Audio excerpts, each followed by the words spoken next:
Good morning વિદ્યાર્થી મિત્રો. આજના સેશનની વાત કરીએ તો આજે આપણે થોડો થિયરીનો સેશન અભ્યાસ કરવાનો છે. આપણે ગઈકાલે લાસ્ટ યર, પાસ યર અને પિસરના સૂચકાંક ઉપરાંત ભાવિ સરેરાશની રીતે દાખલાની ગણતરી કઈ રીતે કરવી એની બધી વિગતો સમજ્યા હતા. તો હવે આજે આપણે થિયરીનો છેલ્લો મુદ્દો જે છે અને કેટલાક બીજા કંઈક સૂત્રો છે એ સૂત્રોની વિગતો આપણે પૂરી કરીશું.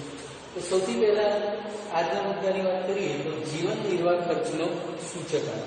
તો જીવન નિર્વાહ ખર્ચનો સૂચકાંક એટલે શું? તો સમાજમાં જુદા જુદા વર્ગના લોકો રહેતા હોય છે તો એમના જીવન નિર્વાહ ખર્ચ બધાનો અલગ અલગ હોય છે.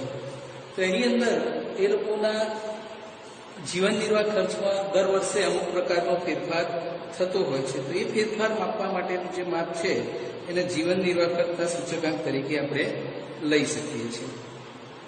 એની વ્યાખ્યાની વાત કરીએ તો વ્યાખ્યા જોઈએ. સૌથી પહેલા અહીં આપણને એક વ્યાખ્યા આપેલી છે. તો વ્યાખ્યા પુસ્તકની અંદર પણ છે અને એનો આપણે અભ્યાસ કરીએ. તો સમાજના કોઈ એક વર્ગના લોકોના કોઈ એક સમયે જીવન નિર્વાહ ખર્ચમાં આધાર વર્ષની સરખામણીએ ચાલુ વર્ષમાં થતા સાપેક્ષ ટકાવારી ફેરફાર દર્શાવતા આંકને જીવન નિર્વાહ ખર્ચનો સૂચકાંક કહે છે. તો જીવન નિર્વાહ ખર્ચનો સૂચકાંકની વ્યાખ્યા આપણે આ જોઈ. એની અંદર શું છે? આધાર વર્ષ અને ચાલુ વર્ષની સરખામણી બતાવી છે. આધાર વર્ષની સરખામણીએ ચાલુ વર્ષની ખરીદ શક્તિમાં એમનો કેટલો વધારો ઘટાડો થાય છે એ દર્શાવતું માપ આપણને જીવન નિર્વાહ ખર્ચના સૂચકાંક તરીકે લઈ શકીએ. દાખલા તરીકે આપણે સમજવું હોય તો માનો કે કોઈ એક વ્યક્તિ છે અને એ વ્યક્તિ વર્ષ 2014ની અંદર માનો કે 15,000 રૂપિયા ખર્ચ કરે છે જીવન નિર્વાહ ખર્ચ પાછળ, માસિક ખર્ચ. અને એ જ વ્યક્તિ 2015ની વાત કરીએ તો એના મતલબ કે એના પછીના વર્ષે 18,000 ખર્ચ કરે છે. તો આપણે ભાવ સાપેક્ષ જે સૂત્ર હતું એ સૂત્રની મદદથી જીવન નિર્વાહ ખર્ચનો સૂચકાંકની ગણતરી કરીએ તો ચાલુ વર્ષનો માસિક ખર્ચ ભાગ્યા આધાર વર્ષનો માસિક ખર્ચ ગુણ્યા 100 કરીએ તો 18,000 ભાગ્યા 15,000 ગુણ્યા 100 કરવાથી 120 સૂચકાંકની કિંમત મળે. તો એનો અર્થ શું થાય કે જે તે વ્યક્તિના જીવન નિર્વાહ ખર્ચની અંદર 20% વધારો થયો છે એવું આપણે અર્થઘટન કરી શકીએ. ત્યાર પછીનો મુદ્દો છે જીવન નિર્વાહ ખર્ચની રચનામાં ધ્યાનમાં રાખવાના મુદ્દા. તો જીવન નિર્વાહ ખર્ચનો જે સૂચકાંકની રચના કરીએ તે વખતે એની અંદર કેટલીક બાબતો ધ્યાનમાં રાખવી બહુ જરૂરી છે. અને એ બાબતોને ધ્યાનમાં રાખીએ તો આપણે સાચી રીતે જીવન નિર્વાહ ખર્ચના સૂચકાંકની ગણતરી કરી શકીએ. તો એનો સૌથી પહેલો મુદ્દો છે હેતુ. તો કોઈ હેતુની વાત કરીએ તો સૌથી પહેલા આપણે જ્યારે પણ સૂચકાંકની રચના કરતા હોઈએ ત્યારે આપણો હેતુ સ્પષ્ટ હોવો જોઈએ. એટલે હેતુનું સ્પષ્ટીકરણ થયેલું હોવું જોઈએ. દાખલા તરીકે આપણે વિચારીએ કે કામદાર વર્ગ અને તવંગર વર્ગ. તવંગર એટલે કે અમીર વર્ગ. તો બંને વર્ગના લોકોની જરૂરિયાત જુદી જુદી હોય છે. એટલે અમુક વસ્તુનો ભાવ વધારો કે ઘટાડો અમુક વર્ગના લોકો પર અસર કરે છે, જ્યારે અમુક વર્ગના લોકો પર પ્રમાણમાં ઓછી અસર કરે છે. દાખલા તરીકે અનાજનો ભાવ વધારો છે તો એ જે છે એ તવંગર વર્ગ એટલે કે ધનિક લોકો છે એમના જીવન નિર્વાહ ખર્ચ પર વધારે અસર કરતો નથી, પરંતુ કામદાર વર્ગ છે એ લોકોના જીવન નિર્વાહ ખર્ચ પર એના ભાવ વધારાની અસર તરત જોવા મળે છે. તો આમ જીવન નિર્વાહ ખર્ચ માટે આપણે હેતુની સ્પષ્ટતા સૌથી પહેલી કરવી જોઈએ. ત્યાર પછી બીજો મુદ્દો છે કૌટુંબિક અંદાજપત્રની તપાસ. કૌટુંબિક અંદાજપત્રની તપાસ એટલે શું? તો જે વર્ગના લોકો માટે જીવન નિર્વાહ ખર્ચનો સૂચકાંક તૈયાર કર્યો હોય કે કરવાનો હોય તો એવા કુટુંબોમાંથી અમુક કુટુંબોનો નિદર્શ લેવામાં આવે છે અને એ નિદર્શમાં પસંદ થયેલા જે કુટુંબો છે એમના બજેટનો અભ્યાસ કરી અને એ લોકો કઈ વસ્તુઓ વાપરે છે, એમને છૂટક ભાવની યાદી, વપરાશ માટેનો ખર્ચ અને જરૂરી બીજી બધી જે પણ વિગતો છે વિગતોનો ઉપયોગ કરીએ અને એના પરથી એની જે તપાસ કરીએ એને કૌટુંબિક અંદાજપત્રની તપાસ કહેવાય. અને એની અંદર જોઈએ તો મુખ્યત્વે 5 વિભાગોમાં એને ગોઠવવામાં આવે છે. નંબર 1 ખોરાકની વસ્તુ, નંબર 2 કપડાં, નંબર 3 મકાન ભાડું, નંબર 4 બળતણ અને વીજળી અને 5મું છે પરચુરણ. તો વિદ્યાર્થી મિત્રો, પરીક્ષાની અંદર ઘણી વખત આ પ્રશ્નો પણ નાના પ્રશ્નો બી વિભાગની અંદર પૂછાતા પ્રશ્નોની અંદર હોય છે કે કૌટુંબિક અંદાજપત્રની તપાસની અંદર અને કયા કયા વિભાગોમાં વહેંચવામાં આવે છે, તો ટૂંકા પ્રશ્નો માટે એનો એક સવાલ આપણને આની અંદરથી મળી શકે છે. ત્યાર પછીનો મુદ્દો છે વસ્તુઓની ભાવ પ્રાપ્તિ. નંબર 3, વસ્તુઓની ભાવ પ્રાપ્તિ. તો જુદી જુદી વસ્તુઓ માટે આપણે જીવન નિર્વાહ ખર્ચ મેળવતા હોઈએ છીએ ત્યારે જે વિસ્તારના લોકો માટે જીવન નિર્વાહ ખર્ચનો સૂચકાંક મેળવતા હોઈએ તે જ વિસ્તારમાંથી વસ્તુના છૂટક ભાવ મેળવવા જોઈએ. અને આ ભાવ જે છે એ સામાન્ય રીતે પ્રમાણિત અથવા તો સરકાર માન્ય દુકાનેથી મેળવવા જોઈએ. જ્યારે અલગ અલગ દુકાનેથી જુદા જુદા સમયે જુદા જુદા ભાવ મળતા હોય ત્યારે એવા ભાવોની સરેરાશ ધ્યાનમાં લેવી જોઈએ. એનો મતલબ કે સરકાર માન્ય જે દુકાનો છે ત્યાંથી એનો ભાવ લઈએ તો એ સરકાર દ્વારા નક્કી થયેલા ભાવ પ્રમાણેની કિંમત આપણને મળે છે. પરંતુ કેટલીક વસ્તુઓ એવી હોય કે સરકારના અંકુશ હેઠળ ના હોય, તો એવી વસ્તુઓ જે છે તો એ જે તે વિસ્તારમાં મળતી જુદી જુદી દુકાનો એ જુદા જુદા ભાવમાં મળતી હોય તો એ બધા ભાવોની સરેરાશ ભાવને આપણે ધ્યાનમાં લેવો જોઈએ. ત્યાર પછીનો ચોથો મુદ્દો છે આધાર વર્ષ. તો આધાર વર્ષની પસંદગી આપણે અગાઉ આગળ જોયું હતું કે આધાર વર્ષ કેવું હોવું જોઈએ એની વિગતે આગળ ચર્ચા થયેલી છે.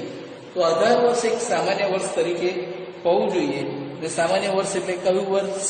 તો આપણે જોયું કે માનવ સર્જિત અથવા કુદરતી આપત્તિથી મુક્ત હોય એવા વર્ષને આપણે સામાન્ય વર્ષ તરીકે લઈ શકીએ છીએ. અને એની મદદથી ભાવ સાપેક્ષની મદદથી ઉપયોગ કરી અને સૂચકાંકની ગણતરી કરી શકાય છે. ત્યાર પછી 5મો મુદ્દો છે સરેરાશ. તો સરેરાશની વાત કરીએ તો સરેરાશ જે લઈએ છીએ તો ભાવ સાપેક્ષ પરથી આપણે સામાન્ય ભાવ સાપેક્ષ મેળવવાનું જરૂરી બને છે અને એમાં આપણે સરેરાશનો ઉપયોગ કરવો પડે. તો સૈદ્ધાંતિક રીતે એટલે કે આમ આદર્શ રીતની વાત કરતા રહીએ તો ગુણોત્તર મધ્ય કે સૂચકાંકની રચના માટેની શ્રેષ્ઠ સરેરાશ છે. પરંતુ એની ગણતરી આમ સામાન્ય રીતે જોઈએ તો સાદી સરેરાશ કરતા પ્રમાણમાં થોડી અઘરી હોવાથી વ્યવહારની અંદર ભારિત સરેરાશની આપણે ઉપયોગ કરીએ છીએ. અને ગઈકાલે આપણે ભારિત સરેરાશની રીતનો ઉપયોગ શીખ્યા હતા કે વસ્તુને તેના મહત્વ પ્રમાણે ભાર આપી અને એના આધારે ભારિત સરેરાશની રીતે આપણે સૂચકાંકની ગણતરી કરી શકીએ છીએ. ત્યાર પછીનો મુદ્દો છે ભાર. હવે આ જે મુદ્દો છે આપણા માટે ખૂબ જ અગત્યનો છે, તો એને આપણે સમજીએ.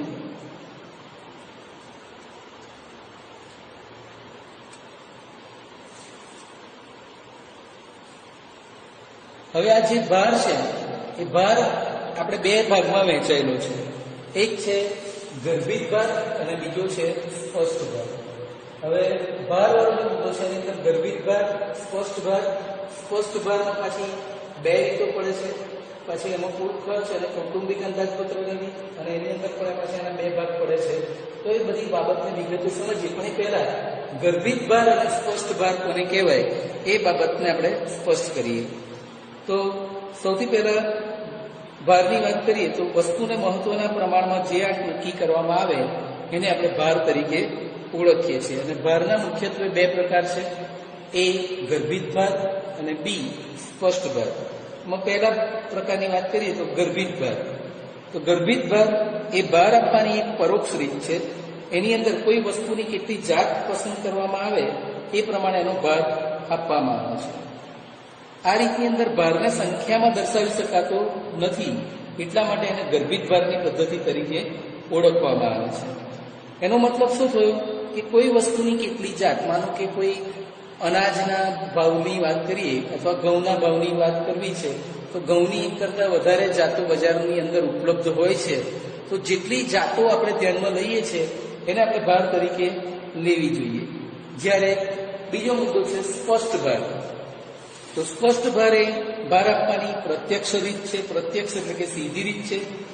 વસ્તુના મહત્વના પ્રમાણમાં તેનો ભાર સ્પષ્ટ રીતે સંખ્યામાં દર્શાવાય છે અને વસ્તુને તેના મહત્વના પ્રમાણમાં જે ભાર આપવામાં આવે એને આપણે સ્પષ્ટ ભાર તરીકે ઓળખી શકીએ છીએ. હવે આ સ્પષ્ટ ભાર આપવા માટે પછી બે રીતો આપણા માટે જરૂરી છે. એમાં પહેલી રીત છે કે કુલ ખર્ચની રીત અને બીજી રીત છે કૌટુંબિક અંદાજપત્રની રીત. તો કુલ ખર્ચની રીતની વાત કરીએ તો કુલ ખર્ચની રીતની અંદર જોઈએ તો એની અંદર બે સૂત્રો એના આપણે જોવાના હોય છે. તો કુલ ખર્ચની અંદર જ્યારે આધાર વર્ષના જથ્થાને ધ્યાનમાં લઈ અને ગણતરી કરીએ ત્યારે કુલ ખર્ચની રીતે સૂચકાંકનું સૂત્ર થાય I બરાબર સિગ્મા P1 Q0 છેદમાં સિગ્મા P0 Q0 ગુણ્યા 100. એટલે કે લાસ્પેરના સૂત્ર તરીકે એ વપરાય છે. બરાબર. ત્યાર પછી બીજું સૂત્ર જોઈએ તો કુલ ખર્ચની અંદર જ્યારે ચાલુ વર્ષનો જથ્થો એટલે કે Q1 ની કિંમતને ધ્યાનમાં લઈએ અને એના પરથી જ્યારે એનું સૂત્ર લખીએ ત્યારે એનું સૂત્ર થશે I બરાબર સિગ્મા P1 Q1 ભાગ્યા સિગ્મા P0 Q1 ગુણ્યા 100. જે સૂત્ર પાસેનું સૂત્ર આપણને દર્શાવે છે. તો આ બે સૂત્રો છે, અનુક્રમે લાસ્પેર અને પાસેના જ સૂત્રો છે, પરંતુ એ બે સૂત્રો જ્યારે કુલ ખર્ચની રીતે ગણતરી કરવાની ગઈ હોય ત્યારે આપણે આ સૂત્રોનો ઉપયોગ કરીને ગણતરી કરવી જોઈએ. ત્યાર પછી બીજી રીત છે કૌટુંબિક અંદાજપત્રની રીત. તો કૌટુંબિક અંદાજપત્રની રીતે જ્યારે સૂચકાંક શોધવાનો કયો હોય ત્યારે એ સૂચકાંક શોધવા માટેનું સૂત્ર છે કે I બરાબર સિગ્મા IW ભાગ્યા સિગ્મા W, જ્યાં I ની કિંમત I એટલે સૂચકાંક P1 ભાગ્યા P0 ગુણ્યા 100 કરવાથી I ની કિંમત શોધી શકાય અને W એટલે કે ભાર એટલે કે P0 Q0 કરવાથી આપણને ભારની કિંમત મળે છે. તો અહીં આપણે જોઈ શકીએ કે આ જે સૂત્રો બને છે કૌટુંબિક અંદાજપત્રની રીતે એ એક રીતે જોઈએ તો લાસ્પેરનું સૂત્ર આપણને જોવા મળે છે. લાસ્પેરના સૂત્રની સમકક્ષ થાય છે. વિદ્યાર્થી મિત્રો, આગળ જે સૂત્રો જોયા કે સ્પષ્ટ ભાર આપવા માટે બે રીતની વાત કરીએ, કુલ ખર્ચ અને કૌટુંબિક અંદાજપત્રની રીત. તો પરીક્ષાની અંદર જ્યારે દાખલાઓ પૂછાતા હોય છે ત્યારે આ બાબતની બહુ માઇનોર બાબત હોવા છતાં ભૂલ થાય છે અને પરીક્ષાના એસેસમેન્ટ વખતે એના માર્ક્સ મળતા નથી. દાખલા તરીકે આપણને કયું હોય કોઈ રકમ આપી અને એને આધારે એમ કે કુલ ખર્ચની રીતે ગણતરી કરો. બરાબર. તો કુલ ખર્ચની રીતે ગણતરી કરવાની કઈ હોય ત્યારે લાસ્પેર અથવા પાસેના સૂત્રની મદદથી જ આપણે ગણતરી કરવી પડે. લાગુ પડતું સૂત્ર કરવું પડે. જો અઢાર વર્ષનો જથ્થો આપ્યો હોય તો લાસ્પેર વાળું સૂત્ર અને ચાલુ વર્ષનો જથ્થો આપ્યો હોય ત્યારે પાસેવાળા સૂત્રની મદદથી કુલ ખર્ચની રીતે ગણતરી કરી શકાય. કૌટુંબિક અંદાજપત્રની રીતનો જ્યારે ઉપયોગ કરવાનો કયો હોય ત્યારે સિગ્મા IW ભાગ્યા સિગ્મા W વાળી કિંમતોનો ઉપયોગ કરી અને આ જ સૂત્રની મદદથી ગણતરી કરવી પડે. કારણ કે એસેસમેન્ટની અંદર જે ફી આપવામાં આવે છે તે વખતે સ્પષ્ટ હોય છે કે કૌટુંબિક અંદાજપત્રની રીતે પ્રશ્ન પૂછ્યો હોય તો આ જ સૂત્રની મદદથી ગણતરી કરવાની, નહીં કે તમે આ સૂત્રની મદદથી કરશો. બંનેનો જવાબ સરખો જ આવશે, પરંતુ એના જે માર્ક્સ મળવાપાત્ર છે એ જે કહ્યું છે એ રીતે નહીં ગણેલા હોય તો આપણને એને 0 માર્ક્સ મળે છે. એટલે સૂચના ખાસ ધ્યાન રાખવાની છે કે કુલ ખર્ચની રીતે સૂત્ર હોય ત્યારે લાસ્પેર અથવા પાસેનું સૂત્ર લાગુ પડતું સૂત્ર વાપરવાનું છે. જ્યારે કૌટુંબિક અંદાજપત્રની રીતનો ઉપયોગ કરીએ ત્યારે I બરાબર સિગ્મા IW ભાગ્યા સિગ્મા W સૂત્રનો ઉપયોગ કરી અને આપણે એની ગણતરી કરવાની છે. તો વિદ્યાર્થી મિત્રો, આ જે વાત થઈ ભાર સુધીની, બરાબર, અને દરેકના એના ગર્ભિત ભાર, સ્પષ્ટ ભાર, ત્યાર પછી એના જે બીજા પેટા પ્રકાર હતા એ અને દરેકના સૂત્રોની વિગત પણ આપણે સમજી લીધી. હવે બીજા કેટલાક વધારાના સૂત્રો છે, વધારાના સૂત્રોનું લિસ્ટ છે એ આપણે જોઈ લઈએ. એ સૂત્રો પણ આપણે પરીક્ષાની અંદર ગણતરીની અંદર જે કેટલાક વિશિષ્ટ દાખલાની ગણતરી કરવાની થશે એની અંદર એ સૂત્રોનો ઉપયોગ કરવાની જરૂરિયાત ઊભી થાય છે. એ ઉપરાંત આપણે જીવન નિર્વાહ ખર્ચના સૂચકાંકના ઉપયોગો અને એની મર્યાદાની પણ ચર્ચા કરવાની છે. તો એ બધી વિગતો આપણે સમજીએ.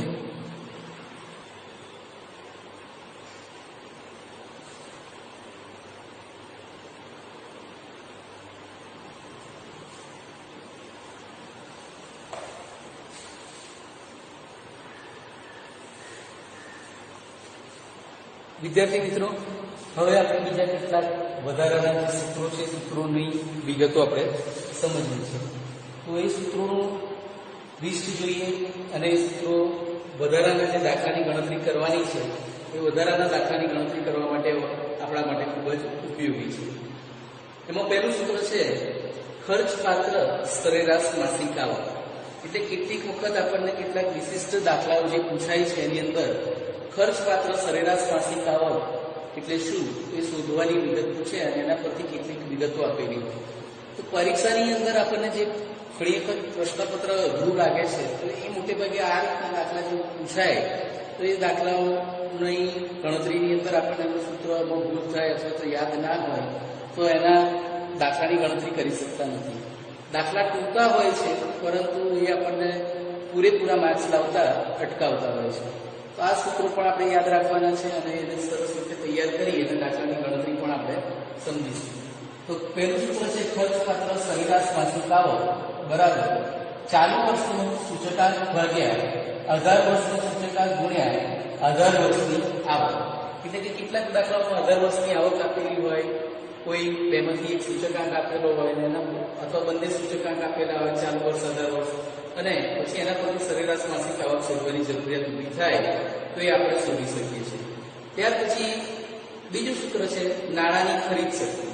તો નાણાંની ખરીદ શક્તિ બરાબર 1/10 જીવન નિર્વાહ ખર્ચનો સૂચકાંક ગુણ્યા 100. તો નાણાંની ખરીદ શક્તિ બરાબર 1/10 જીવન નિર્વાહ ખર્ચનો સૂચકાંક ગુણ્યા 100 કરવાથી આપણને નાણાંની ખરીદ શક્તિની વિગતો જાણવા મળે છે. ત્યાર પછી વાસ્તવિક વેતન. વાસ્તવિક વેતન શોધવાનો પણ દાખલો હોય છે. એની અંદર જોઈએ તો વેતન ભાગ્યા જીવન નિર્વાહ ખર્ચનો સૂચકાંક ગુણ્યા 100 કરવાથી આપણને વાસ્તવિક વેતનની કિંમત પણ જાણવા મળે છે. તો વિદ્યાર્થી મિત્રો, આપણે આ જે 3 સૂત્રો વધારાના જોયા એ સૂત્રોની ગણતરી અથવા પરીક્ષાની દ્રષ્ટિએ આપણા માટે ખૂબ જ ઉપયોગી ગણી શકાય. અને એ સૂત્રો બરાબર રીતે જો યાદ રાખી લઈએ તો આપણે આ જે ટૂંકા દાખલાઓની જે ગણતરી છે એ પણ આપણે સહેલાઈથી કરી શકીએ છીએ. હવે ત્યાર પછીનો મુદ્દો છે જીવન નિર્વાહ ખર્ચના સૂચકાંકના ઉપયોગ. તો એના જે ઉપયોગો છે, ઉપયોગોની વાત કરીએ તો ઉપયોગોની અંદર સૌથી પહેલો મુદ્દો છે કે નાણાંની ખરીદ શક્તિમાં થતા ફેરફારો માપી શકાય છે. તો ખરીદ શક્તિનું જે સૂત્ર લખ્યું એના પરથી આપણને ખ્યાલ આવે કે ખરીદ શક્તિમાં થતા ફેરફારો કેવી રીતે માપી શકાય. તો વેતન વધારા કરતાં ભાવ વધારો તીવ્ર હોય, એટલે કે પગારની અંદર આપણો જે વધારો થતો હોય એના કરતાં જો મોંઘવારી એટલે કે ભાવ વધારો વધારે હોય તો એનો મતલબ શું થાય? વાસ્તવિક વેતન છે એની અંદર આપણને ઘટાડો થતો જોવા મળે, અને વાસ્તવિક વેતન ઘટે તો સ્વાભાવિક છે કે આપણી ખરીદ શક્તિમાં ઘટાડો થશે. તો ખરીદ શક્તિ અને વાસ્તવિક વેતન શોધવા માટે આપણે જે આ 2 સૂત્રો જોયા એ સૂત્રોનો ઉપયોગ કરી અને ગણતરી કરી શકીએ છીએ. ત્યાર પછી મુદ્દા નંબર 2 ની વાત કરીએ તો જે તે વર્ગ માટે મેળવેલ જીવન નિર્વાહ ખર્ચનો સૂચકાંક એ જે તે વર્ગના લોકોની વાસ્તવિક આર્થિક સ્થિતિ જણાવે છે. આથી તે વર્ગના લોકોને ચૂકવાતું વેતન, મોંઘવારી ભથ્થું, બોનસ વગેરેમાં ફેરફાર સૂચવવા માટે આ ઉપયોગી બને છે. નંબર 3, ત્રીજો ઉપયોગની વાત કરીએ તો આ સૂચકાંક વસ્તુના છૂટક ભાવોની લોકોના જીવન નિર્વાહ પર થતી અસરો માપે છે. એટલે કે સરકારને કઈ વસ્તુ પર આવશ્યક ધારા હેઠળ અંકુશ મૂકવો કે ના મૂકવો એ નક્કી કરવા માટે એ ઉપયોગી બને છે. ત્યાર પછી જીવન નિર્વાહ ખર્ચના સૂચકાંક સરકારને કર નીતિ ઘડવામાં એટલે કે ભાવ નિયમન અને ભાડા નિયમન જેવી જે વસ્તુઓ કરવાની હોય એના માટે સામાન્ય નીતિ ઘડવામાં નિર્દેશક તરીકે મદદરૂપ થાય છે અને કર નીતિનું આયોજન કરી શકે છે. તો સરકાર કર નીતિનું આયોજન કરવા માટે પણ આ સૂચકાંકનો ઉપયોગ કરી શકે છે. ત્યાર પછી 5મો મુદ્દો જોઈએ તો જુદા જુદા વર્ગના લોકોનું જીવન ધોરણ ઊંચું લાવવા કયા પ્રકારની વિશિષ્ટ સગવડોની જરૂરિયાત છે તે નક્કી કરવા માટેનો આધાર નક્કી કરવા માટે પણ આપણે સૂચકાંકનો ઉપયોગ કરી શકીએ છીએ. એટલે કે જીવન નિર્વાહ ખર્ચના સૂચકાંકની મદદથી આ કામ કરી શકાય છે. હવે દરેક વસ્તુના જે ફાયદા હોય છે તેનો ઉપયોગ હોય છે એમ એની કેટલીક મર્યાદાઓ પણ હોય છે. હવે આપણે એના પછીનો જે મુદ્દો છે કે જીવન નિર્વાહ ખર્ચના સૂચકાંકની મર્યાદા. તો થિયરીની દ્રષ્ટિએ જોઈએ તો લગભગ સૌથી છેલ્લો મુદ્દો છે.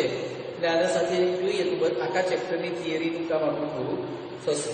તેની પહેલી મર્યાદા જોઈએ તો સમાજના બધા જ વર્ગો માટે એક સામાન્ય જીવન નિર્વાહ ખર્ચનો સૂચકાંક રચી શકાતો નથી. આપણે અગાઉ વાત કરીએ કે સમાજના જુદા જુદા વર્ગના લોકોની જરૂર જરૂરિયાત, એમનું જીવન ધોરણ અલગ અલગ હોય તો બધા માટે એક જ પ્રકારના સૂચકાંકનો ઉપયોગ આપણે કરી શકતા નથી. એ જ રીતે બીજો મુદ્દો જોઈએ તો કોઈ એક પ્રદેશના કોઈ એક વર્ગના લોકો માટે મેળવેલો જીવન નિર્વાહ કરતો સૂચકાંક બીજા કોઈ પ્રદેશના તે જ વર્ગના લોકો માટે બિનઉપયોગી નીવડે છે. એટલે જે તે પ્રદેશના લોકોની જરૂરિયાત, રહેણીકરણી અને એમની જે આવકનો સ્ત્રોત છે બધાનો અલગ અલગ હોય એટલે એક પ્રદેશના લોકો માટે જે મેળવેલો સૂચકાંક છે બીજા પ્રદેશના એવા જ પ્રકારના લોકો માટે એ ઉપયોગી રહેતું નથી. નંબર 3, જીવન નિર્વાહ ખર્ચનો સૂચકાંક કોઈ વર્ગના ખર્ચમાં થતો સરેરાશ ટકાવારી ફેરફાર દર્શાવે છે. તેથી વ્યક્તિગત જીવન નિર્વાહ ખર્ચમાં થતો ફેરફાર માપી શકાય નહીં. એટલે એનો અર્થ એ છે કે કોઈ પણ એક સમૂહ, માનો કે કોઈ શહેરની વાત કરતા હોય, કોઈ એક રાજ્યની વાત કરતા હોય તો એ રાજ્યમાં રહેતા લોકો અથવા તો એ વિસ્તારમાં રહેતા લોકો માટે તમે જીવન નિર્વાહ કરતો સૂચકાંક મેળવી શકીએ છીએ. પરંતુ એવું બની શકે કે જે તે વિસ્તારની અંદર પણ કોઈ અલગ વ્યક્તિ અથવા તો અલગ જીવન ધોરણ ધરાવતી વ્યક્તિ હોય તો આ વ્યક્તિગત રીતે જીવન નિર્વાહ કરતો સૂચકાંક શોધી શકાતો નથી, પરંતુ આખા સમૂહનો સૂચકાંક એની અંદર શોધી શકાય છે. ચોથો મુદ્દો, જુદા જુદા વર્ગના લોકો માટે તેમજ જુદા જુદા પ્રદેશો માટે અલગ અલગ સૂચકાંકની રચના કરવી પડે. તો જુદા જુદા વર્ગના લોકો એટલે કે ગરીબ વર્ગ છે, મધ્યમ વર્ગ છે કે તવંગર એટલે કે ધનિક વર્ગના લોકો છે, તો આવી રીતે જુદા જુદા વર્ગના લોકો માટે તેમજ જુદા જુદા પ્રદેશો માટે, કારણ કે પ્રાદેશિક અનુકૂળતા દરેક પ્રદેશની અલગ અલગ હોય અને એને આધારે પણ એની અંદર એની ખરીદ શક્તિની અંદર ફેરફાર જોવા મળે અને એને પરિણામે એનો અલગ સૂચકાંકની રચના કરવાની જરૂરિયાત ઊભી થાય. 5મો મુદ્દો જોઈએ તો એક જ વર્ગના લોકોના ખર્ચ તેમના કુટુંબના કદ, રહેણીકરણી, શોખ, ટેવ વગેરે પર આધારિત છે. એક જ વર્ગના બધા કુટુંબોના ખર્ચનું પ્રમાણ એક સરખું હોતું નથી. એક જ વિસ્તારોમાં એક જ વર્ગના લોકો રહેતા હોય પરંતુ દરેક વર્ગની રહેણીકરણી અલગ હોય. કોઈ શોખીન હોય, મોજશોખથી રહેનાર હોય તો એનો જીવન નિર્વાહ ખર્ચ વધારે હોય, કોઈ કરકસરથી રહેતું હોય તો એનો જીવન નિર્વાહ ખર્ચ ઓછો હોય. તો પરિણામે એક જ વર્ગના એક જ સમૂહના લોકો હોય તે છતાં પણ એમના જીવન નિર્વાહ ખર્ચની અંદર એનું પ્રમાણ એક સરખું જોવા મળતું નથી. અને એનો છેલ્લો મુદ્દો, 6મો મુદ્દો જોઈએ તેની ગણતરીમાં 18 વર્ષની સરખામણીએ ચાલુ વર્ષે કુટુંબની રહેણીકરણીમાં કોઈ ફેરફાર થતો નથી એવી ધારણા કરવામાં આવે છે. પણ ખરેખર જોઈએ તો સમય બદલાતા લોકોનો શોખ, ટેવ, પસંદગી બદલાતી જતી હોય છે. આમ નિયમિત સમયના અંતરે કૌટુંબિક અંદાજપત્ર કરી વસ્તુઓ અને તેના ભારમાં ફેરફાર કરવો જરૂરી છે. તો આપણે 18 વર્ષની સરખામણીએ ચાલુ વર્ષમાં કોઈ ફેરફાર થતો નથી એવી આપણી ગણતરી રાખીએ છીએ તો એ ખરેખર યોગ્ય ગણી શકાય નહીં, કારણ કે ચાલુ વર્ષની સરખામણીએ જેમ સમય જાય એમ દરેક વ્યક્તિની રહેણીકરણી, જીવન ધોરણની અંદર ફેરફાર થાય એ પ્રમાણે એની જરૂરિયાતો પણ બદલાય અને એ પ્રમાણે એની અંદર પણ આપણે ફેરફારો થતા જોઈ શકીએ છીએ. તો વિદ્યાર્થી મિત્રો, આપણે અહીં સુધી જોઈએ તો આપણું લગભગ થિયરીનું બધું કામ પૂરું થાય છે. હવે નેક્સ્ટ સેશનની અંદર સ્વાધ્યાય 1.4ની વાત કરીશું અને ત્યાર પછી કેટલાક વિશિષ્ટ સૂત્રો આજે આપણે જે જોયા, બરાબર, આ વિશિષ્ટ સૂત્રોની ગણતરી કઈ રીતે કેવા પ્રકારના દાખલાઓમાં કરવાની છે એ જોઈ લઈશું. તો એ પણ આપણે પૂરું કરીશું. તો વિદ્યાર્થી મિત્રો, આજે આપણે મોટે ભાગે થિયરીનો જે ભાગ ચાલ્યો છે તો એ થિયરીનો પાર્ટ જે છે એ તમારે પાઠ્યપુસ્તકની અંદર આપેલી વિગતો છે એ વિગતોને આધારે આજે મેં જે તમને સમજાવ્યું એ પ્રમાણે એની નોંધ જે છે એ તમારે ક્લાસવર્કના ચોપડાની અંદર લખવાની રહેશે અને એ કામ તમારે પૂરું કરવાનું છે, બરાબર. અને એમાં કોઈને કોઈ મુશ્કેલી હોય તો પૂછી શકો છો.